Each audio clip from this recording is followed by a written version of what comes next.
Thank you for having us here, Stephen. No worries, Johan. Good to be here, mate. When you came into the Olympics in Salt Lake, what was your ambitions? I wasn't thinking medals when I went into Salt Lake. That was actually my 4th Winter Olympics, and I was the oldest guy, not just in that final, the oldest skater in the entire short track field at the Olympics. And I was just there at that Olympics in Salt Lake to try and skate my best. In the quarterfinals, I skated, I think, one of the best races I ever skated in my life. Ended up finishing 3rd in the quarterfinal. So by the time I got to the semis, I thought, I'm just going to get on here and stay out of the way. As it turned out, on the final corner, 3 of them got tangled up and they all crashed. The guy that won it, he got disqualified.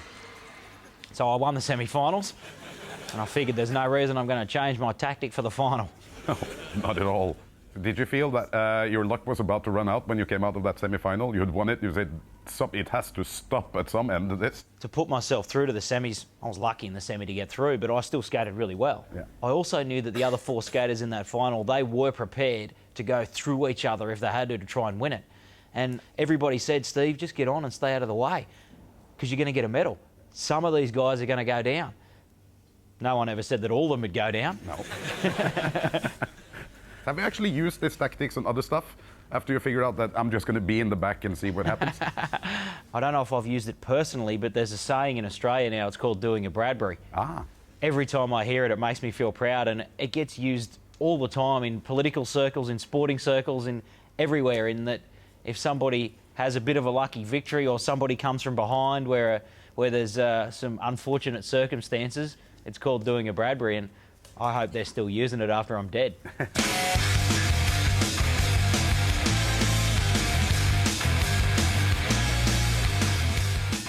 Datoen 16. februar 2002. Ari og Märtha planlegger et bryllup i mintgrønt og rosa.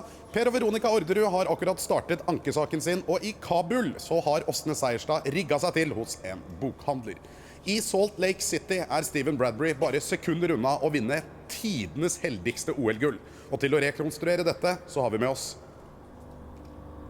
Stephen Bradbury, Australia.